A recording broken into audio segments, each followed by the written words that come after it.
넘버 원.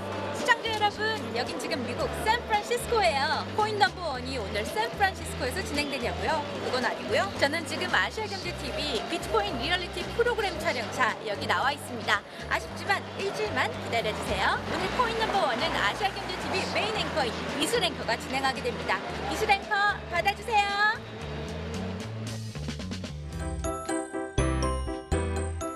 네, 안녕하십니까. 아시아경제TV 앵커 이슬입니다. 오늘은 또 코인 넘버 원.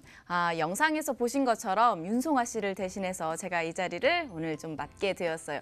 영상 보니까 굉장히 날씨가 좋은 것 같은데 저희도 샌프란시스코 가고 싶습니다. 어쨌든 저희는 이 자리를 지켜야 되니까요. 함께 좀 이야기를 나눠보도록 할게요. 먼저 게스트 소개해드리도록 하겠습니다. 코인 넘버 원의 터줏대감이시죠. 블록체이너 하시은 씨 나오셨습니다. 반갑습니다. 안녕하세요. 대한민국 블록체인에게 가치의 가치를 더해주는 더 블록체이너 시은입니다. 반갑습니다. 네. 아까 분전실에서 처음 뵀는데 인사를 하셨는데 제가 아직 메이크업이 덜 된 상태라서 너무 쑥스러워서 인사를 제대로 못했었어요. 이제 오늘 좀 지금 얼굴을 제대로 보는 것 같은데 오늘 좀 잘 부탁드리도록 할게요. 저도 아직 많이 모르는 부분이 있으니까요. 설명 좀 잘해주셨으면 좋겠어요. 네, 최대한 노력해볼게요. 네, 알겠습니다. 자, 그리고 그 옆에는 아시아경제TV에서 매일 아침마다 또 가상화폐 소식을 전해주는 고은비 씨가 나와 있습니다. 소개해주세요. 안녕하세요. 안녕하세요. 오늘의 코인의 캐스터 고은비치입니다. 네, 반갑습니다. 그런데 고은비 씨가 여기 말고도 또 다른 방송하는 게 있잖아요. 네, 그죠? 저 로또를 진행하고 있는데요. 로또 하세요? 아마도 했었을 갑자기? 것 같은데 한 번씩 해보셨을 것 같은데 암호화폐가 수익률이 좀 더 좋아서. 그러면은 하셨는데 가서- 말을 안 하시는 거 아니에요? 네. 한 번도 해본 적 없어요. 진짜요? 진짜요? 네네. 어떻게 로또를 한 번도 안 봤나요? 로또 한 번도 안 해봤어요. 오. 집에서 되게 바르게 자라서. 있는 돈이 많으세요. 그러신가 보다. 아니에요. 가상화폐로 있는 돈이 No, 어마어마하신 no, no, 분이시구나. no, no, 그러신가 네. 보다. 10억 있으시다고. 제발 진짜요? 이거는 위험은 터뜨리지 맙시다. 제 삶이 복잡해져요. 네. 하다가 재밌는 거 없어요? 방송하다가? 저는 이제 로또를 시작하게 된 후에 편의점 아저씨께서 너가 로또를 시작하게 됐으니까 내가 로또를 한번 사볼게 하셨는데 동네? 네, 저희 집 아래 편의점인데 1등이 당첨되셨어요. 그분이요? 진짜로? 네. 그래서 갈 때마다 뭐 과자나 커피를 공짜로 막 주세요. 그치. 줄만 또 네. 하죠. 네. 이 은비 씨랑 있으면 뭔가 좋은 기운이 있나 봐요. 저도 살래요. 그러면 하나만 사다 줘요. 증거 자료 있어요? 증거 자료 있다고 그러는데? 네, 사진이 있는데 네, 여기 편의점이에요. 요즘에 당첨자가 엄청 나온다고 하더라고요. 그래서 어디예요? 끝나고 얘기해줘요. 네, 여기 4월 23일은 제 생일이거든요. 제발. 이렇게 짜맞추기 있어요. 짜맞추기. 무조건 다 짜맞춰야죠, 다. 너무 재미없다. 네, 알겠습니다. 오늘도 또 좀 많은 이야기 나눠보면서 은비 씨랑 하면 뭔가 좋은 기운 있는 것 같아요. 우리도 굉장히 좋은 기운 있을 것 같은데 기대를 좀 해보도록 하겠습니다. 그리고 이분은 저는 처음 뵙지만 또 여기서는 많은 시청자분들이 보셨을 것 같아요. 김태현 대표님 자리하셨습니다. 반갑습니다. 안녕하세요. 블록체인을 사랑하는 남자, 대한민국 블록체인 전문가 김태현입니다. 제가 첫 회 때랑 두 번째 때 나왔던 것 같아요. 네, 그래서 맞아요. 오늘 다시 불러주셔서 너무 영광인데 더 분위기가 화사해진 것 같아서 되게 기분이 좋은 것 같습니다. 네, 화사한 분위기 끝까지 좀 이어가야 되겠는데요. 어쨌든 자, 일단 저희가 코인 넘버 원이 시청자 여러분들과 함께하고 있습니다. 유튜브 채널을 좀 소개를 해드리도록 할게요. 코인캐스트 채널로 들어오셔서요. 채팅창에 질문 남겨주시면 저희가 방송하다가 계속해서 여러분들 질문 확인하면서 답변을 해드리도록 할 테니까요. 적극적으로 참여해보시면 좀 좋을 것 같습니다. 자, 우리 좀 이제 슬슬 시작을 해보도록 할게요. 자, 생방송 토크쇼 코인 넘버 원 지금부터 바로 시작합니다.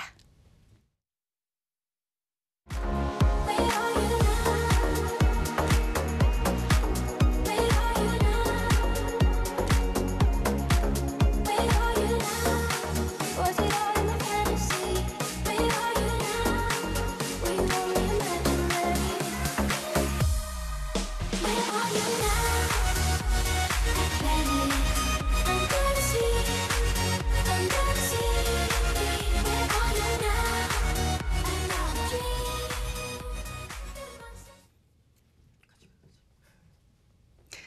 네, 오늘의 주제는 숫자로 보는 가상화폐입니다. 여기 숫자가 적힌 통이 있는데 여기에 저희가 숫자를 좀 적어놨어요.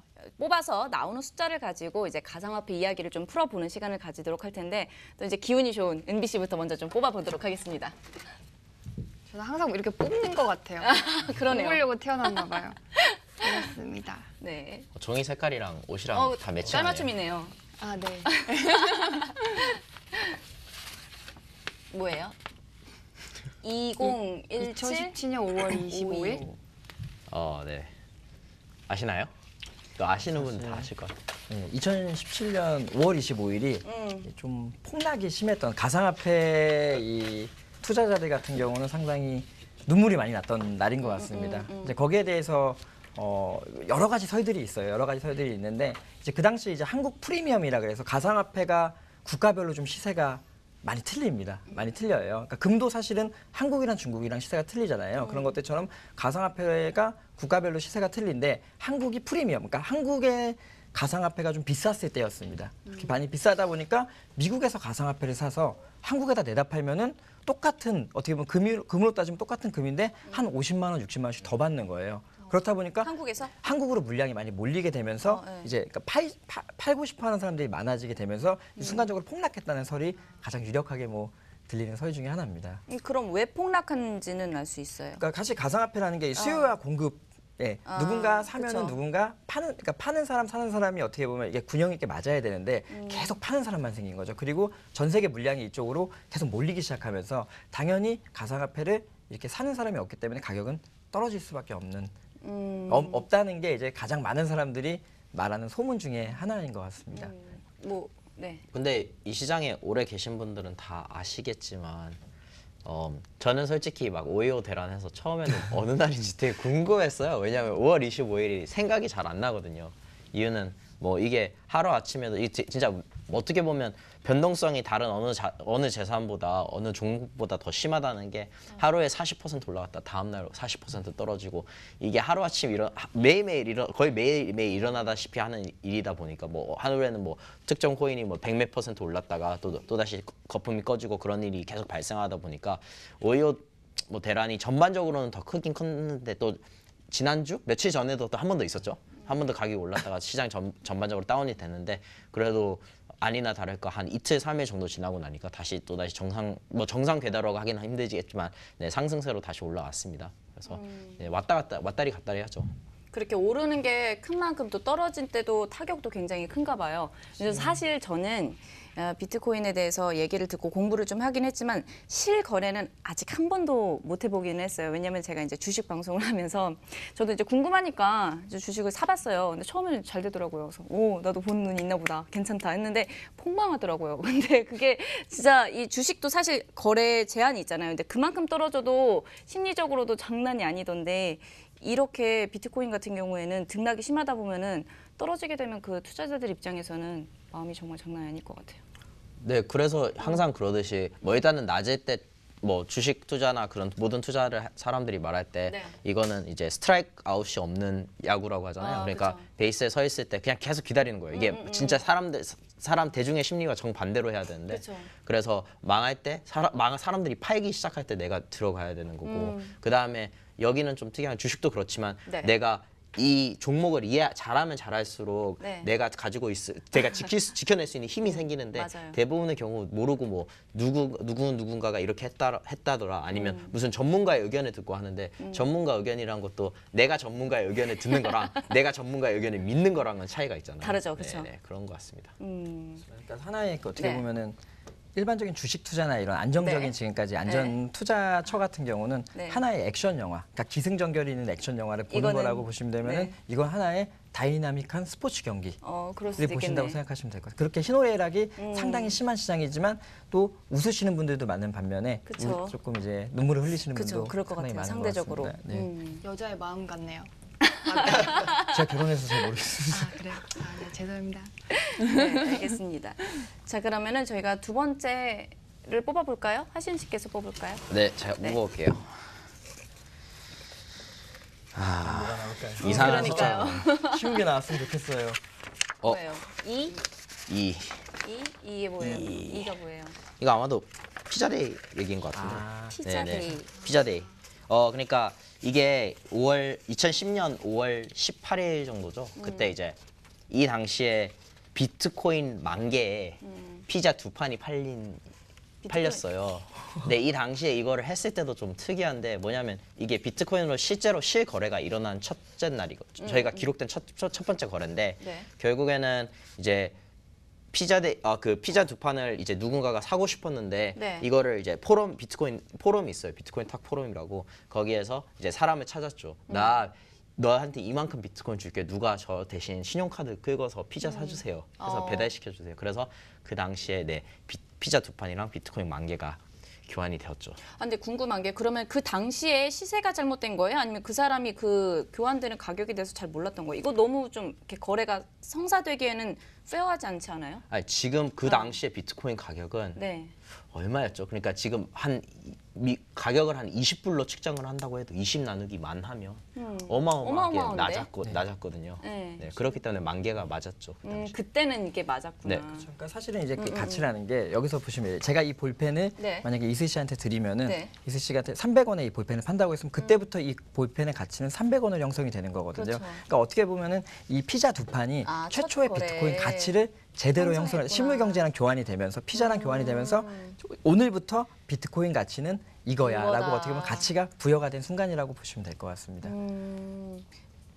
네, 그러니까 뭐 네. 지금 당시는 41달러, 그 당시 시세로는 41달러에 거래되는데 지금은 비트코인 시세로는 247억 원.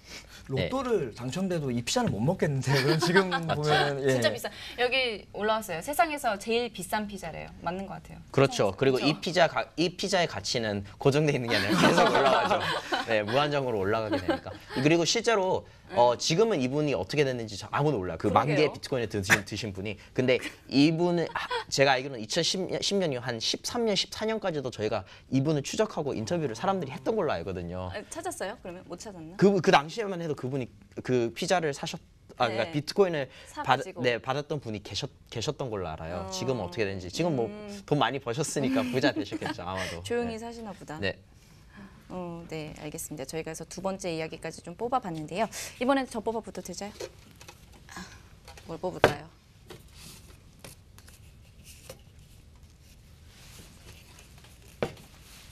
이렇게 관련된 이야기가 많은 줄 몰랐어요. 아직 많은 거잖아요. 그렇죠? 쉬운 게 나와야 됩니다. 아는 게 나왔으면 좋겠습니다. 자, 짜잔. 50입니다. 뭐예요, 50은? 네. 네. 50은 그러니까 비트코인에서 블록을 채굴할 때마다 채굴 보상이 나와요. 어쨌든 네. 발행 절차라고 하는데 절차라고 보시면 되는데 첫 제네시스 블록 그러니까 0번 블록을 채굴을 했을 때부터 이제 향후 4년까지 나왔던 게 50 비트코인 한 블록당 보상이 50 비트코인씩 나왔죠. 네. 지금은요? 지금은 12.5 비트코인으로 줄었어요. 그래서 50 비트코인이 처음에 나오면은 네네. 이게 블록이 보통 21만 개 생성될 때마다 반씩 줄입니다. 그러니까 게임으로 보시면 테트리스라는 우리가 게임을 하시면은 네. 게임을 하다가 스테이지가 올라갈수록 속도가 2배씩 빨라지잖아요. 아, 같은 그거랑 거구나. 약간 비슷한 개념으로 보시면 되고요. 이 채굴을 할 때 이제 이 비트코인을 얻기 위해서 많은 사람들이 이제 이 연산을 하면서 전기를 많이 소모하게 돼 있어요. 그렇죠. 그러니까 결국에는 이 비트코인을 얻는 사람은 가장 많은 그러니까 전기를 소모한 사람이 이 비트코인을 얻게 된다라는 게 정확한 의미는 아니지만 쉽게 말씀드려서 그렇게 이해하셨으면 좋겠습니다. 그러면 이 채굴 보상은 누가 정하는 거예요? 채굴 보상 처음에부터 이제 이 블록체인 기반 자체가 처음부터 설계가 돼서 이제 그 위변조가 안 된다고들 하잖아요. 네. 그리고 왜 요즘 블록체인 세상이 오면 정말로 합리적인 결정을 하게 된다고 하는데 그 이유가 블록체인은 초반에 세팅된 게 절대 바뀌질 않습니다. 그러니까 초반부터 계속 이렇게 반감기를 고려해서 만들어 놓은 거예요. 근데 계속 왜 많이 주던 거에 적게 줘야지라고 생각하시는 분들 계실 거예요. 똑같이 50코인씩 주면 되지. 근데 이제 이 나카모토 사토시라는 사람이 그거를 고려했던 거예요. 계속 이렇게 발행량이 많아지게 되면은 어떻게 보면 가격이 어떻게 보면 이게 희소성이 떨어지게 될 거잖아요. 그쵸. 그래서 이 반감기를 통해서 가격의 희소성을 유지함으로써 가격을 확보하겠다 뭐 이런 의미로 봐주시면 될 것 같습니다. 네, 또 네. 뭐 거기 덧붙여서 말씀을 드리자면 이게 경제적으로는 기존에 저희가 익숙해져 있던 관점과는 다른 것 진짜 같아요. 달라요. 네. 왜냐하면 그러니까 좀 어렵다면 어렵고 당장 우리나라 뭐 미국의 작년에 그 양적 완화라는 게 있었잖아요. 네네네, 결국에는 미국 국회에서 대통령과 함께 우리 돈 이만큼 찍어낼게라고 말해서 찍어라고 법안이 체결되고 난 뒤에 네. 바로 찍어내기 시작했잖아요. 네, 네. 근데 그 법안이 통과되기 전에는 저희가 찍어내지 안 했지 몰라요. 알 수 그럼요. 있는 방법이 없는데 네. 비트코인은 결국에 뭐 사람들이 말하는 게 결국에는 디플레이셔너리 화폐, 그러니까 이제 화폐량이 제한이 되어 있어요. 제한이 되어 있지만 거기까지 가는 과정에서는 이제 인플레이션을 이제 이것도 인플레이션의 하나 과정이죠. 그걸로 화폐를 이렇게 풀기 시작하는데 그거를 저희가 수학적으로 다 일일이 언제 얼마나 화폐가 풀릴지를 정확히 추적할 수 있다는 게 특징이라고 볼 수 있겠네요. 그러니까 일반적으로 비트코인이나 이제 가상화폐를 네. 투기의 수단이 투자의 이렇게 투기의 수단이 아니고 정말 실물 경제 가치 수단으로 이해하시려면은 기존의 화폐라는 이런 보수적인 틀을 벗으셔야 돼요. 네, 그런 것 그러니까 같아요. 조금 네. 화폐라는 관점에서 좀 개방적으로 생각하시는 게 아니고요. 완전히 가치관을 벗어나셔야 됩니다. 결국에는 가치의 교환이거든요. 가치의 교환에서 어떠한 방법을 쓸 거지 기존의 화폐에서는 이게 틀려진 거야? 저게 틀려지면은 뭐 이게 비트코인이냐 하시면 사실 이해하기가 상당히 어려우십니다. 처음에 이걸 이제 비트코인에 대해서 얘기를 들을 때 이렇게 비교를 해 놓는 말을 들었는데 약간 예전에 뭐 싸이월드에 보면 이렇게 도토리 같은 그런 개념으로 이렇게 몇 가지 뭐 사실 실물 경제랑은 다른 개념이잖아요. 그것도요. 그래서 그런 식으로 교환하는 거에 대해서 좀 생각하면서 좀 생각을 해보면 좋겠다라는 얘기를 들었었는데 그거 이상의 더 많이 복잡한 것 같아요. 그래서 채굴 보상 뭐 이런 부분에 대해서 들어본 적 있는지. 같이, 예.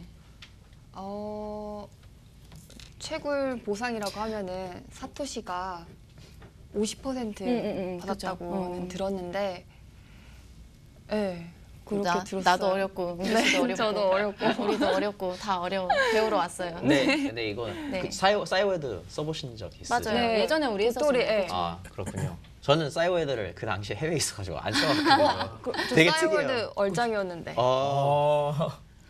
시윤 씨는 외국에서 어떤 그런 어떻게 보면 싸이월드 같은 거 어떤 걸 쓰셨어요? 그러니까 우리나라가 어마어마하게 앞서 있었던 거죠. 아. 그러니까 이 그냥 뭐 저는 계속 여기서 방송에서도 그러니까 한 분이 말씀해 주셨는데 제가 암호화 화폐라는 걸 믿는 이유가 저는 그 말을 하고 막 가상화폐 이게 보편화돼 있는데 그럴 수밖에 없는 게 우리나라는 이 개념에 굉장히 익숙해져 있어요.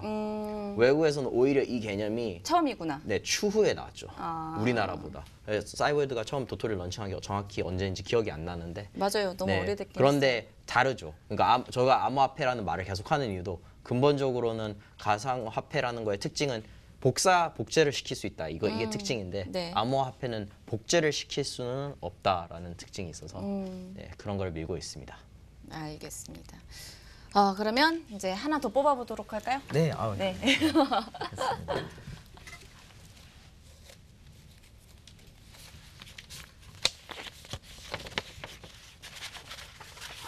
뭐예요? 3조. 3조. 3조. 이거 쉬운 내용으로 뽑아놓은 거예요. 제가 궁금해서 여쭤보는 거예요. 제가. 네, 3조. 네, 이게 네. 며칠 전이죠. 사실 네, 그 국내 가상화폐 하루 거래 금액이 코스닥 거래 금액을 넘어섰을 때 그때 이제 네, 그게 국내 3대 거래소 거래량이 3조를 넘었죠. 그러면서 이 사실을 제가 보니까 외국 친구들이 모르고 있더라고요. 몰라요. 그러니까 왜 모르냐면 암호화폐 거래량이 우리나라에서 얼마나 발생하는지는 다 알아요. 근데 걔네가 모르고 있는 사실이 코스닥 시장이 얼마인지를 잘 모르더라고요. 그렇죠. 예, 맞습니다. 진짜로 대단한 이건 어마어마하게 큰 이정표라고 할 수 있죠. 그러니까 이게 올해 말하는 거죠. 네. 상당히 시장이 엄청나게 발달을 했다고 봐야 되네요. 그러면은 사실 이렇게 주식시장이 이어온 지는 굉장히 오랜 세월이 됐잖아요. 근데 사실 이 비트코인 거래된 지는 그렇게 오래되지 않지 않았어요? 사실 이제 정부에서도 이제 월요일에 규제안을 보시고 정부에서 대대적으로 규제안을 발표를 했습니다. 이런 걸 보시고 많이 놀라시는 분들도 많으셨고 네. 약간 가격에 영향도 미쳤습니다. 그러나 네. 이제 그 정부가 그렇게 움직이게 된 데에는 피해자 양상을 막아야 됐거든요. 그러니까 가상화폐 시장이 이렇게 커졌습니다. 이렇게 커졌기 때문에 이제는 이거를 자율적으로 놔주기에는 너무나 시장이 커져버렸기 때문에 규제라는 부분들이 있고요. 사실 이제 반대로 좀 제가 되게 직설적으로 말씀을 드리면은 암호화폐 시장이 3조 원이 됐어요. 코스닥보다 커졌죠. 그 얘기는 다른 의미로 말씀드리면 코스닥 시장이 그렇게 재미가 없다는 겁니다. 투자할 만한 게 없으니까 암호화폐 시장으로 몰리는 거고요. 한국의 코스닥 시장이 만약에 재밌었다면 해외에 계신 분들도 이 거래량이나 이런 것들을 많이 알고 계셨겠죠. 이런 건 저는 개인적인 의견도 한번 말씀을 드립니다. 은빛 씨 제가 들은 이건 소문인데 듣기로는 월급을 비트코인으로 한번 받으셨다고 들었는데 맞나요? 진짜로요? 네, 저의 첫 월급이 비트코인으로 들어오거든요. 지금 첫 월급만 들어온 거예요? 아니면 계속 비트코인으로 들어와요? 앞으로 계속 비트코인으로 들어올 것 같아요. 아, 네. 그래서 이제 앞으로 이걸 어떻게 해야 될지 도와주세요. 아, 되게 그래도 월급 들어와서 가만히 있잖아요. 가만히 네. 있는데 그거 가지고 재미 보시지 않았어요? 재미요?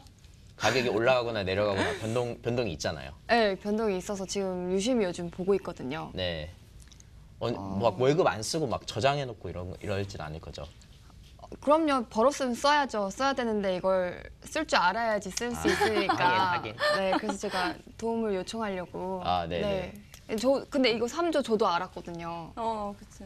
왜냐하면 저희 오늘의 코인에서 뉴스에 맞아. 나왔어요. 아침마다 하시니까. 네, 저도 알았답니다. 그러니까 오늘의 코인 꼭 봐주세요. 근데 월급을 그걸로 드는 건 처음 들었어요. 이 동의를 한 거예요?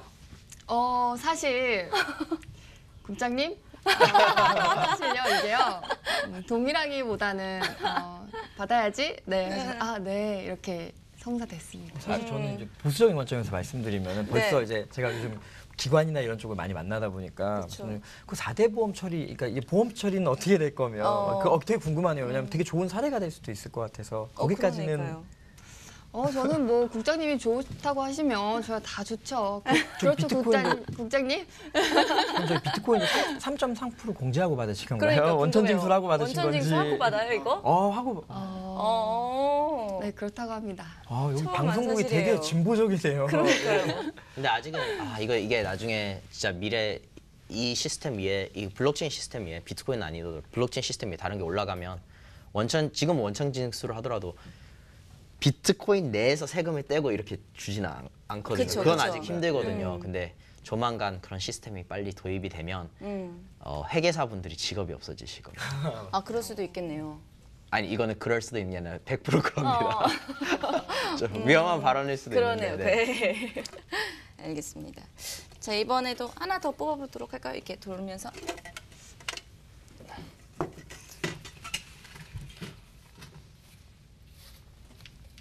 저 근데 질문 하나만 답변해도 돼요? 네. 뭐 저기 어떤 거예요? 여기 KWK님이라는 분께서 네. 굉장히 암호화 화폐에 대해서 부정적인 생각을 가지고 계시는데 이제 방송에서 이거를 가지고 돈 번다 하면 이제 끝물 중에서 끝물 아니냐 약장사 모임이네 이렇게 말씀을 하시는데 네 KWK님 물론 위험합니다. 이게 위험하지 않고 100% 돈을 벌 수 있다고 하면 그건 당연히 말이 안 되죠. 그렇죠. 그런데 이게 뭐 분산 투자에 대해서 얼마나 알고 저도 이거 계속 말씀드리는 바지만 분산 투자에서 기본은 이렇게 종목들이 다르게 있겠죠. 부동산이나 채권이나 이런 증권이나 이런 여러 가지가 있는데 서로 연관성이 없는 다양한 종목들을 포트폴리오에 많이 들고 있으면 있을수록 포트폴리오 자체가 안정화가 되는 건 사실이거든요.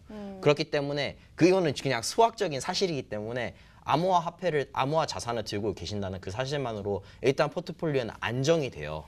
그렇기 때문에 만약 뭐 저는 이거를 그만큼 믿기 때문에 암호화 자산을 100% 들고 있지만 그렇게 믿지 않으시다면 포트폴리오를 안정화시키기 위해서 이거를 택하는 거는 오히려 진짜 현명한 선택이라고 저는 항상 말씀을 드리고 또 이거는 항상 그러듯이 잃을 수 있는 돈으로 투자를 하는 거지 모든 전 재산을 통틀어가지고 투자를 하는 거는 정말 미련한 사실이라고 저는 생각을 하거든요. 질문 하나 더 하신 것 같아요. 네. 이거는 제가 답변해 드리겠습니다. 네. 지금 그 비트코인 자체가 지금 이제 발전을 하는 단계입니다. 암호화폐가 발전하는 단계예요. 그렇기 때문에 그래서 정부에서 규제도 만들고 있고요. 올바른 방향의 육성도 하고 있습니다. 그 투기회사가 지금 비트코인을 가지고 지금 얼마나 가지고 있을까 생각하시는 게 투기회사 가지고 있는 거 정확하게 드러난 사실은 아니지만 맞습니다. 그러나 그 투기회사들이 이 시장 경제를 교란시키지 않기 위해 이 암호화폐 업계에서도 지금 자정 노력을 많이 하고 있고요. 거기에 대해서도 정부도 많은 노력을 기울여서 올바른 시장 성장을 아마 도모할 것으로 예측을 하고 있습니다. 네, 또 하나 더 말씀드리자면 인터넷이 처음 나왔을 때 인터넷이 궁극적으로 이게 커지게 된 이유 중에서 하나가 뭔지 혹시 아세요? 혹시 아시나요? 인터넷이 왜 커지게 됐는지. 대중화. 사람들이 대중화 많이 왜 사용하니까. 대중화 때문에. 근데 음란물이 굉장히 큰 촉진제였거든요. 아 그래요? 네, 음란물이 굉장히 큰 촉진제였어요. 거기에 한몫하신다면. 아 그때는 전 너무 어려가지고 순수했죠. 네, 순수해서 네, 여보세요? 네. 네. 그런데 네. 음란물이 굉장히 큰 촉진제 역할을 했어요. 시장 네. 전체를 이렇게 키우는 데는. 근데 사람이 하루 종일 인터넷을 켜서 이걸 보면서 막 음란물만 볼 거 아니잖아요. 그쵸. 그러니까 거기로 먼저 사람들이 들어왔다 하더라도 이제는 추후에는 이제 그런 것들이 이제 변두리로 밀려가면서 저희들이 일상생활에도 인터넷을 사용하게 됐잖아요. 네. 그래서 그런 선례가 한 10년, 20년 전에만 해도 존재를 했어요. 존재를 했기 때문에 지금 당장 아까 말씀하셨듯이 초창기예요. 태동기예요. 진짜 태동기고 그렇기 때문에 비정상적인 상식을 벗어나는 그런 행동들을 주변에서 많이 보실 거라고 생각을 해요. 그런데 이게 안정화가 된다면 예를 들어서 미국 달러를 이용해서 테러 자금을 또 많이 조달이 되고 하는데 달러 전반적으로 봤을 때는 그래도 미국 달러가 좋은 일에 사용된다라고 저희가 확신을 할 수 있는 것처럼 그렇게 비트코인을 암호화 화폐를 그런 식으로 생각해 주시면 좀 더 좋다고 저는 개인적으로 믿습니다. 네. 네. 좋은 응원의 글도 많이 오고 있어요. 코인캐스트를 응원합니다. 사무실에서 동료들과 함께 시청하고 있습니다. 김경구님 네. 감사하고요. 이거 은비 씨한테 물어봤던 질문 같은데 코인수로 계약을 하신 건지 원화 가치에 맞게 받으신 거 아까 월급 때문에 물어본 것 같아요. 은비 씨한테 물어본 것 아 같은데 그래요? 아닌가? 그렇죠. 궁금하세요? 따로 연락 주세요. 저는 잘 모르겠어요. 알겠습니다. 그러면 뽑은 거 한번 네. 볼까요? 제가 이거 여신 동안 제가 이런 질문이 있으면 진짜 꼭 답을 뭐요? 해줘야지 네. 답을 해줘야지 이제 속이 풀리거든요. 이렇게 저희 질문 방송에도 이런 올라오면. 분들이 너무 많으셔가지고 네. 네. 많이 질문해 주시고 답변하시면 좋을 것 같아요. 네. 165조. 165조. 165조. 아마 165조가 아마 가상화폐 모든 가상화폐 총 합쳐서 그 시가총액이 얼마가 되느냐 이게 165조 정도의 규모가 됐습니다. 불과 몇 년까지는 이제 몇 조도 안 되는 시장이었어요. 몇 천억 정도밖에 안 되는 시장에서 한 2, 3년 정도죠. 2, 네. 3년 정도 만에 지금 시가총액 165조를 지금 벌써 달성을 했고요. 사실 이 165조라는 것도 지금 계속 늘어나고 있는 추세입니다. 그러니까 정확하게 집계할 수가 없을 정도로 빠르게 발전을 하고 있다고 보시면 될 것 같습니다. 진짜 어마어마한 사실 숫자잖아요. 165조. 감이 안 와요. 너무 많다 보니까. 근데 이제 국내에서 가상화폐 총 시가총액은 그러면 어떻게 돼요? 이게 지금 사실 이제 국내에서 가상화폐 시가총액이라는 것부터 이제 그런 개념부터 버려주셔야 될 것 같아요. 좀 전 다르게. 세계가 단일 하나로 가고 있기 때문에 전 세계의 가상화폐가 165조면은 네. 국내에 있는 가상화폐도 165조라고 생각하시면 물론 국가별로 좀 시세가 틀리긴 하겠지. 그러니까 지금 예를 들어서 미국에서는 비트코인이 100만 원이에요. 네. 그러니까 곱하기 시가총액을 해봤더니 165조면은 네. 한국에선 비트코인이 110만 원이면 조금 틀려질 수는 있겠지만 그 그러네. 비트코인 자체 성질이 틀려지는 건 아니거든요. 그러네. 모두 다 같은 암호화폐를 갖고 있기 때문에 그렇게 생각해 주시면 따로 될 것 같습니다. 굳이 이렇게 뭐 국내다 이렇게 정리하기가 뭐 의미가 없다고 봐야 네. 되겠네요. 굳이. 네. 근데 이게 진짜 많은 돈인 것 같잖아요. 네. 근데 정말로 많지 않아요. 정말로 작은 돈이에요. 맞아요. 오빠가 가지고 있는 돈이 어마어마하니까 이거 No. 아니죠. 그게 아니고 이거 가죠? 이 정도만. 그게 아니고 전 세계에 있는 네. 전 세계에 있는 주식 시장이나 네. 아니면 뭐 금에만 비교를 해도 아직 세 발의 피거든요. 얘네 애기예요. 보이지도 않아요. 네. 뭐 인터넷에 가면 그런 사진들 많은데 이거를 이제 크기를 비교를 하는데 이 그 전 세계 이제 증권 시장을 봤을 때 네. 이따만하면 비트코인은 진짜 이만하고 그러니까 암호화폐 시장 이만하거든요. 네, 이게 너무나도 태생도 다르고 그리고 어른과 아기를 비교하는 그런 일이거든요. 그래서 네. 지금 이게 큰 돈이 저희가 느끼기에는 큰 돈일 수 있는데 이게 그렇게 큰 돈은 아니라는 거 명심해 주셨으면 좋겠습니다. 누가 정리해 주셨어요. 삼성전자 318조, LG전자는 13조.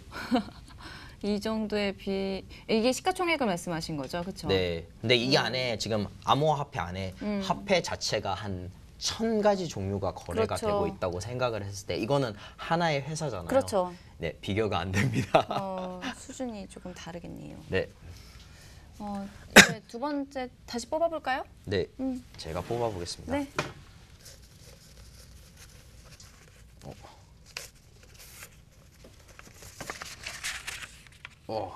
뭐예요? 4400. 4400? 네. 4400 4400? 네. 이게 네. 그 4,400만 원은 그 악의 근원인 사람들이 악의 근원이라고 하는 비트코인을 주물렀다 폈다 하는 악덕 사장인 뭐 사람들 말로는 그런데 네네네. 이제 비트메인이라고 채굴 회사가 있어요. 네. 근데 걔네가 하루 사용하는 전기료가 4,400만 원입니다. 하루? 네, 하루. 오. 전기세만 4천. 전기세만. 네. 그런데 또 한 가지 더 말씀드리자면 네. 이게 싼 거거든요. 그러니까 이건 DC를 받은 거예요. 왜냐하면 이 중국 같은 경우는 정부에서 6개월 단위로 1년 단위로 일단 먼저 전기세를 몰아서 내고 난 뒤에 네. 그 다음에 이거 마인 채굴을 하면서 갚기 시작해요. 어. 그렇기 때문에 그거를 이제 n분의 1로 했을 때 4,400만 원이라는 돈이 나옵니다. 휴, 4,400만 원이 적은 거라고요. 비트메인에 대해서 좀 설명을 해주셨으면 좋겠어요. 네, 네. 비트메인은 이제 한 2014년까지만 해도 14년까지만 해도 비트코인 채굴 시장이 좀 전국에 이제 전 세계적으로 이게 좀 분포가 되어 있었어요. 그러면서 크게 시장에 이제 절대 강자라는 그런 사람들이 없었거든요. 없었는데 이제 2014년에 이제 비트메인이라는 회사가 급부상을 하기 시작했어요. 네. 그러면서 얘네는 이제 그 어떻게 보면 채굴기를 만들고 이 채굴기로 자기들이 채굴 장을 돌리고 그리고 여기에서 또 다시 이제 자기 채굴장을 돌리는 걸 가지고 채굴 풀이라고 하거든요. 네. 사람들이 모여서 채굴하는 풀을 운영을 하면서 이제 최종적으로 거래소까지 해서 이 모든 과정을 다 자기들이 세팅하구나. 세팅을 해서 하고 있는 정말로 어마무시한 회사거든요. 그래서 사실 비트메인의 우지안이라는 분의 입김 하나에는 진짜 가격이 좀 왔다 갔다 하는 곳 하죠 많이. 그럼 이런 곳이 국내에서도 있어요? 국내에는 없습니다. 미미하죠. 네. 아마 있다고 할 수 없을 정도로. 계획은 예. 없으세요? 아 이거 뭐 하시면 하실 수 있나 봐. 아시겠지만 제 이제 유튜브 방송 파트너인 영훈이라는 친구가 있는데 네. 그 친구가 원래 채굴기를 자기가 만드는 사업을 했어요. 근데 채굴기를 만들기는 만들었거든요. 만들었는데 이제 비트메인 채굴기랑 비교를 했을 때 이게 네. 밀렸던 거죠. 기술적으로. 많이. 네, 기술적으로나 아니면 걔네가 돌릴 수 있는 환경이나 전기세나 이런 모든 것이 좀 더 월등히 뛰어나서 힘든 이게 한 사람이 할 수 있는 건 아니잖아요, 그렇죠? 사실 과거에는 채굴 같은 게 그러니까 우리 같은 개발자들이 이렇게 챌린지 형식으로 테스트 형식으로 할 수 있었어요. 그러니까 지금 문영훈 씨가 기술적으로 밀렸다기보다는 저쪽이 규모의 경제가 너무 커졌습니다. 그쵸. 채굴의 비교할 수 규모에 있는 게. 그러니까 지금 채굴은 거의 뭐 대기업이 됐어요. 웬만한 대기업보다 기업 가치가 더 높을 정도로 시장이 돼버렸기 때문에 지금은 이제 조금 새로 나오는 알트코인들을 제외하고는 개인이 채굴하기는 조금 힘들어지지 않았을까라는 생각을 하고 그러면 있습니다. 개인 말고 이렇게 비트메인처럼 이제 체계적으로 어떤 곳에서 갖춰 나가기 시작하면 비트메인처럼 될 수 있는 가능성은 있어요? 그런데 이게 지리학적인 한계가 지금 한계가 있어요. 있구나. 뭐냐면 이제 전기세가 싸거나 그쵸. 아니면 이게 열이나 아니면 소음이 굉장히 심해요. 심하기 때문에 전 세계적으로도 채굴할 수 있는 곳이 몇 군데 안 돼요. 한정돼 있구나. 네, 그러면 그곳에 어마어마한 자원이 모여가지고 거기서 뭔가를 만들어내야 되는데 그 과정 자체가 좀 복잡하고 많이 힘듭니다. 한 가지 경각심을 드린다면 이제 대한민국에서 네. 이 폰지 사기 집단이 채굴을 이용하는 사례들이 조금 있어서 주의를 드리고 어떤 거요? 싶습니다. 일반적으로 이제 채굴을 하게 되면은 나오는 코인은 한정적입니다. 가치를 보장하지 않아요. 그 코인은 내려갈 수도 있고 올라갈 수도 있고. 근데 이제 대한민국에서 요즘 많은 이제 그 수사 사례들 같은 것들을 들어보면은 이 내 채굴기를 뭐 6대를 구매하면은 6개월 동안 뭐 50만 원, 100만 원의 수익을 보장하겠다라는 사례들이 많이 등장을 하고 있습니다. 그래서 그런 부분들은 채굴 사업을 뭐 이렇게 조금 소개를 받으시거나 아니면 채굴에 참여하시게 될 때는 한 번쯤 주의해 보시는 게 좋을 것 같습니다. 꼭 확인하고 참여하시는 걸로. 요즘 계속 네. 이런 데만 돌아다니니까. 많은 사례를 보셨구나. 네. 네, 알겠습니다. 자, 그럼 제가 뽑아볼게요. 이번에 줘보세요. 조금 묵직한 걸로. 85만. 숫자들이 좀 큰 것 같아요. 네. 85만? 85만? 네. 85만이 무엇이죠? 어떤 의미를 가지고 있을까요? 85만? 네, 저희가 85만이라는 숫자에 대해서 잘 모르겠네요. 진짜요? 정말? 네. 근데 이거 제가 85년생입니다. 아, 네. 난데없는. 아, 네, 그게 실수라고 하네요. 아, 정말요? 없는 숫자를 아유, 네, 그러시죠. 거기에 적어주셨다고 그렇죠. 하네요. 그러면 저 한 번 더 뽑아도 하나 더 돼요? 뽑- 한번 더 아, 네, 뽑으세요. 알겠습니다. 그 와중에 저 하나만 네, 말할게요. 네네. KWK님께서 메모장 키고 숫자를 적어요. 그리고 저장을 하세요. 짜잔, 전자화폐 완성 파일에 전송해주세요. 말씀하시는 게 그게 전자화폐와 그 전자가상 디지털 화폐와 암호화폐의 차이라고 말씀드리고 싶습니다. 그거를 할 수 있는 거는 기존의 도토리는 맞습니다. 그걸 할 수 있는데 암호화폐는 그게 안 되거든요. 안 되는 거를 왜 안 되는지 알기 위해서는 블록체인을 공부하시고 암호화폐를 한번 공부해 보시기 바랍니다. 201781 아까도 2017 뭐 525 있었으면 비슷한 거 아닐까요? 그 저희가 날짜인가? 알아요. 그 네. 이날 진짜 대박인 날인데. 왜요? 저 오늘의 코인 시작한 날이거든요. 기억나요. 8월부터 새로 네. 시작한 거예요. 기억나요. 네. 이게 진짜 그래서 아마 세고 있던 날. 아 이게 네네 8월 1일이 아마도 이게 네. 그 UASF라고 그날인데 이건 기술적인 내용으로 가기 전에는 네. 이때가 이제 비트코인이 이제 두 개로 갈라졌죠. 뭐와 뭐로요? 비트코인과 비트코인 캐시라는 두 가지 종목으로 갈라졌는데 이것도 좀 특이한데 뭐 우리나라 원화가 있는데 네. 원화가 갈라진다는 거는 기존의 화폐 시스템에서는 상상을 못하는 그럼요. 거거든요. 네, 그런데 뭐 그런 일이 일어났습니다. 그래서 2009년부터 시작한 비트코인이 8년 동안 하나의 체제를 유지하다가 이제 2017년 8월 1일부로 두 개로 나눠지게 됐거든요. 나눠지게 된 이유는 뭐 정치적인 이유도 있지만 결국에는 이제 기술적인 이유도 있고 그 사람이 자기 자신을 돈을 통해서 표현하고자 하는 그런 욕구가 있는데 그런 표현 욕구에서 이제 비트코인계에 있는 두 가지 세력들이 이렇게 갈라졌고 다른 방향을 보게 된 거죠. 사실 이제 세력이라고 말씀드리면 크게 비트코인을 보호하려는 개발자들과 네. 이 채굴을 하려는 아까 말씀드렸던 비트메인 같은 세력들이 네. 이 두 개가 이제 의견이 충돌하게 됩니다.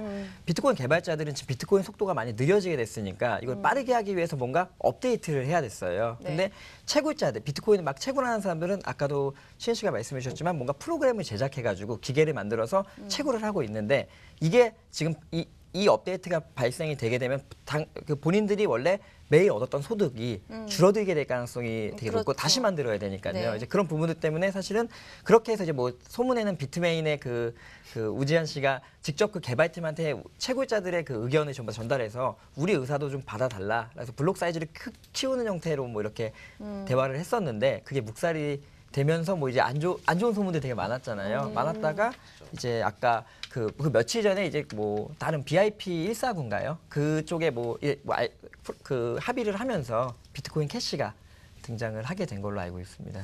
근데 이런 분할 결정은 누가 하는 거예요? 분할 결정은 이제 뭐 합의 알고리즘이라고 결국에는 그 채굴을 하고 이거를 기록을 하는 사람들이 그 중에서 몇 퍼센트 이상이 동의를 한다면 대다수 이상이 동의를 한다면 그러면 분할은 일어날 수 있거든요. 근데 이제 여기서 이제 몇 가지 절차가 있는데 예를 들어서 우리나라에서 뭐 투표를 할 때는 뭐 51% 이상이면 누군가를 우리가 대통령으로 이제 새로운 대통령이 생겼다라고 말을 할 수도 있잖아요. 근데 그게 아니고 여기서는 화폐잖아요. 화폐인데 그렇죠. 네. 우리나라 사람들 중에서 51%가 다른 화폐를 쓰고 싶다고 생각을 한다고 해요. 그러면 갑자기 뭐 원화를 포킹해가지고 새로운 원화를 만들어가지고 쓸 수는 없는 거잖아요. 그래서 그런 점이기 때문에 이제 이론상으로는 51%만 동의하면 되는데 실제로는 그 생태계에 좀 더 많은 양을 얻어야죠. 그래서 뭐 처음에는 막 95%라는 숫자도 있었고 95% 동의를 얻어야 한다. 네. 80% 동의를 얻어야 한다. 되게 높은 동의를 얻고 합의를 봐야지만 이런 분할이 가능합니다. 질문이 괜찮은 게 또 있는 것 같아요. 그럼 앞으로도 계속 분할할 수 있냐고도 여쭤보신 분도 있고 비트코인보다 이더리움이 우수하다는 생각인데 이더리움 얘기는 안 하시나요? 라는 분도 있어요. 일단 분할과 관련돼서 답변을 좀 해주시고 이더리움에 대해서도 얘기를 해야 될 것 같아요. 네, 네. 제가 분할에 대해서 하나만 설명해 드릴게요. 이거는 세계관 차이예요. 뭐냐면 지금까지 저희는 사실 지금까지도 아니죠. 지난 몇백 년 동안 저희는 한 국가당 한 화폐라는 그럼요. 그 고정관념에 있었죠. 계속 잡혀서 살았는데 재미있는 역사 얘기를 하자면 이제 미국이란 나라가 역사가 하도 짧다 보니까 미국 얘기를 좀 할게요. 미국에 이제 벤자민 프랭클린이라고 굉장히 유명한 처음에 네. 정치가가 있었죠. 근데 벤자민 프랭클린이 제가 알기로는 인쇄소를 했어요. 근데 벤자민 프랭클린이 인쇄소를 할 때 가장 많이 찍어냈던 게 혹시 뭔지 아세요? 그거는 개개인의 통화였어요. 그러니까 예를 들어서 정육점 주인이 와가지고 네. 이제 나 정육점에서 쓸 수 있게 화폐를 찍어주세요라고 말을 했고 네. 아니면 여기 우리 동네 은행이 지금 이 동네에 있는 은행이 찾아와가지고 우리 동네에서만 사용할 수 있는 화폐를 찍어주세요라고 말을 했고 옆 동네에 있는 은행이 와서 옆 동네에서 사용할 수 있는 화폐를 찍어주세요. 이렇게 개개인이 각각의 화폐를 찍어달라고 했어요. 그게 몇백 년 안 돼요. 진짜요? 네, 그 몇백 년 안 되거든요. 그런데 그때부터 이제 전 세계가 이제 언제 글로벌 시대가 되면서 각 나라마다 화폐가 하나씩 생기게 됐단 말이에요. 그런데 지금 저희는 어떻게 보면 시간에 거슬러 올라간다고 해야 되나요? 그러니까 각 나라마다 화폐가 하나 있어야 된다는 이 고정관념을 벗어나서 그 전으로 가야 된다는 거구나. 화폐를 표현의 수단으로 사용하기 시작한 거예요. 이거를 화폐를 언어같이 생각하시면 제일 쉬워요. 뭐냐면 이게 좀 특이하게 들릴 수도 있는데 네. 우리나라에서 지금 보면 뭐 대한민국 사람은 한국어를 써라고 생각하기가 쉽잖아요. 네. 그런데 이거는 사실이 아니에요. 왜냐하면 예를 들어서 내가 대한민국 국민인데 내가 개발자예요. 개발을 하면 개발자는 영어를 써요. 개발 언어 자체가 영어로 되어 있어요. 근데 내가 대한민국에서 의사예요. 의사는 헬라어를 써요. 그리스어를 쓰거든요. 왜냐하면 그 용어들이 대부분 헬라어나 라틴어 위주로 되어 있기 때문에. 그렇기 때문에 내가 대한민국 국민이지만 나는 지금 현재 내가 어떤 분야에서 내 문맥에 따라서 다양한 언어를 쓰고 있어요. 근데 이제는 화폐가 그렇게 된 거예요. 뭐냐면 화폐에서도 다양한 분야들이 있는데 이 분야에 맞춰서 제가 특정 화폐를 쓸 수 있는 그런 기술이 생겼고 저희가 이게 이제 도입이 되려고 하는 그런 과정에 있는 거죠. 네, 사실 이제 분할이라고 하셔서 되게 어려우실 수 있어요. 시은 네, 씨가 좀 정확히 네네. 설명을 해주셨는데 네. 좀 쉽게 말씀드리면은 화폐라는 건 가치 교환의 수단이에요. 오늘부터 제가 이 종이를 화폐로 쓰기로 했고 여기 있는 분이 동의해 주신다면은 네. 이게 이제 화폐가 되는 겁니다. 그리고 대중적으로 이 화폐로 뭘 바꿀 수 있어라는 이런 공통된 의견이 모이는 게 그 화폐의 가치가 되는 거고요. 분할 같은 경우도 마찬가지인 게 뭐 앞으로도 계속 분할이 될 수 있냐고 질문해 주셨는데 뭐 세그위 뭐그 분할은 될 수 있습니다. 될 수 있고 결국에는 분할이 되면은 그 뭐 처음에 하나 100% 만장일치로 가면 좋겠지만 만약에 60대 40, 60명은 저쪽으로 가는 방향을 동의하고 40명은 이쪽으로 가는 방향을 동의한다면은 그 동의에 의해서 또 분할이 나눠지는 충분히 거구나. 될 수도 있는 겁니다. 예. 그리고 이제 김희정 씨가 채굴업자들의 의견이라면 이게 채굴업자들이 동의를 하는 거라면 이 또한 권력의 지배가 아닌가요라고 말씀을 하셨는데 근데 이게 암호화 화폐 생태계에는 여러 명이 있어요. 예를 들어서 채굴업자들이 자기가 원하는 대로 한다고 해서 사용자들이 안 사용하면 그만이거든요. 사용을 안 해버리면 이거는 제가 사용자로서 표현을 할 수 있는 거예요. 난 이거 가치가 없다라고 하면 그 코인의 가치는 자연스럽게 떨어지게 되고 채굴업자들도 그러면 거기서 이제 더 이상 채굴을 안 채굴하지 하고 않는다. 다른 코인에서 채굴을 하게 되겠죠. 그런 식으로 분할을 통해서 약간 진화도 겪게 되고 어떤 코인이 더 우수한 코인인지 저희가 밝혀낼 수 있는 그런 수단도 된다고 저는 생각을 해요. 그리고 권력의 지배가 물론 이거는 권력의 지배는 어쩔 수 뭐 자본주의이기 때문에 그쵸. 비트코인이나 암호화 화폐는 여러분께 뭐 모든 만인이 평등한 세상을 약속하지는 않아요. 절대로 그러지는 않습니다. 왜냐하면 세상이 그렇지 않기 때문인데 하지만 이거는 새로운 경제의 패러다임을 제시하는 것은 맞습니다. 그러니까 화폐 개혁을 한번 또 생각해 주시면 될 것 같아요. 화폐 개혁이라는 거는 북한에서도 이번에 화폐 개혁이 실패해서 지금 경제가 많이 어려워졌는데 화폐 개혁이라는 건 강제입니다. 대중들은 오늘까지 이 돈을 들고 있었는데 국가에서 화폐 개혁을 한다 그러면은 그 화폐 다른 걸로 안 바꾸면 당장 종이가 돼버리고 쓰레기가 되거든요. 필요가 근데 없죠. 네. 적어도 암호화폐 세상에서는 그렇지는 않다는 겁니다.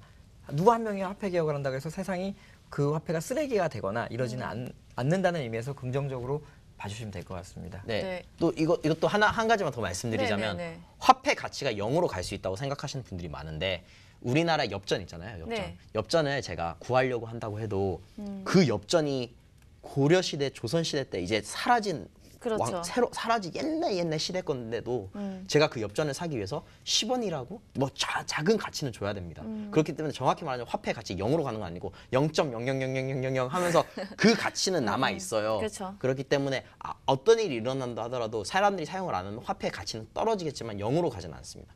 네, 그거 말씀드리고 싶고요. 아까 네. 이더리움도 여쭤보신 분이 있었어요. 네. 정조희님께서 비트코인보다 이더리움 우수하다는 생각인데요. 이더리움 얘기는 안 하시네요. 이더리움도 잘 설명해 주시면 좋겠습니다.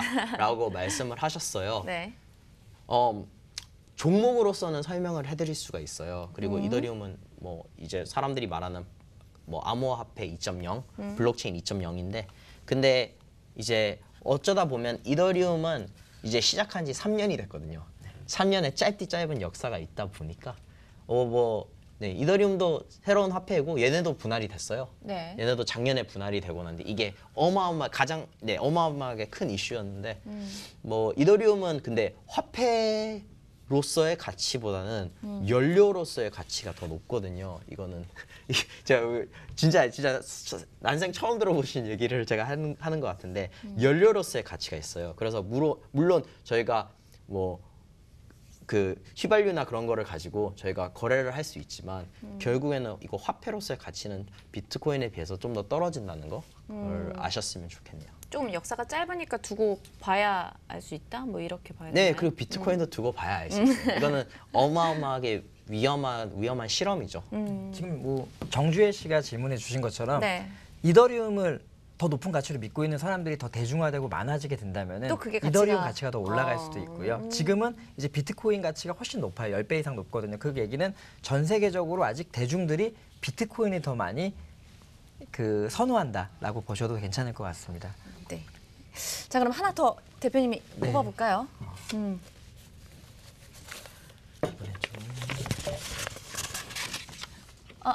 이거 뭐예요? 플러스 천 알파. 플러스 알파.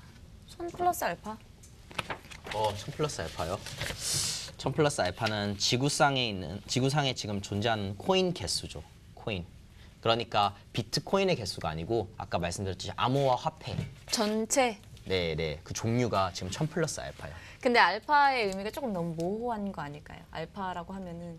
자, 저희가 원한다면 저희 4명 사이에서 네. 그 코인 넘버 1 코인을 발행할 수 있어요. 사실 발행하는데 시간도 그렇게 안 걸려요. 한 5분이면 저희끼리 발행을 할 수 있거든요. 그렇기 때문에 나날이 계속해서 코인이 추가되고 있는 추세예요. 셀 수가 없겠네요, 그러면. 네. 근데 이제 코인이 추가되는 거와 이제 사람들이 코인의 가치가 있다고 생각을 하고 이걸로 이제 거래를 하는 거와는 다른 거죠. 근데 제 개인적인 질문인데 왜 굳이 다른 숫자도 있는데 1000 플러스 알파예요? 아니 지금 1000개가 넘었어요. 아, 그러니까 센데까지는 1000이고 그 다음부터는 이제 셀 수가 없어서. 뭐 저희들이 뭐 올해 초까지만 해도 한 700개 정도 됐거든요. 아. 700개가 되고 몇 년 전까지만 400개가 됐는데 이제는 1000개가 좀 더 그 마일스톤이죠. 그럼 가장 비싼 것과 가장 저렴한 코인 정도는 알 수 있을까요? 그것도 어려워. 가장 사실 가장 비싼 코인은 되게 쉬운 문제인 것 같습니다. 시은 씨가 바로 대답해 주실 수 있을 것 같은데 가장 저렴한 코인은 지금도 뭐 전쟁을 치르고 있기 때문에 내가 제일 싸 이렇게 하기 때문에 사실 또 뭐다. 그리고 이거를 말씀드리면은 그 화폐 개발자는 상당히 우울하실 것 같아서. 그렇죠. 그렇게 예. 얘기하면 그럴 수가 가장 있겠네. 비싼 코인은 시은 씨 어떤 게? 어떤 게 있을까요? 네, 비트코인이죠. 네, 비트 대장 비트코인이. 오늘의 코인 아니에요? 네, 맞죠. 오늘의 코인이 가장 비싼 코인입니다. 맞습니다. 네, 감사합니다. 가장 많은 가치를 시청자 여러분에게 가져다 드리는 가장 비싼 코인이 맞습니다. 네. 질문을 좀 어떤 것들을 답변을 해드릴 만한 게 있을까요? 다용도로 쓸 수 있나요? 가상화폐는? 네, 그러니까 다용도라는 게 이게 진짜 개념 자체가 너무나도 특이할 수 있는데 뭐 햄버거 요즘에 재밌는 일이 있어요. 이거 그 러시아에서 러시아에서 버거킹에서 와퍼 코인을 나눠주기 시작했거든요. 그래서 그걸로 이제 햄버거를 살 수 있단 말이에요.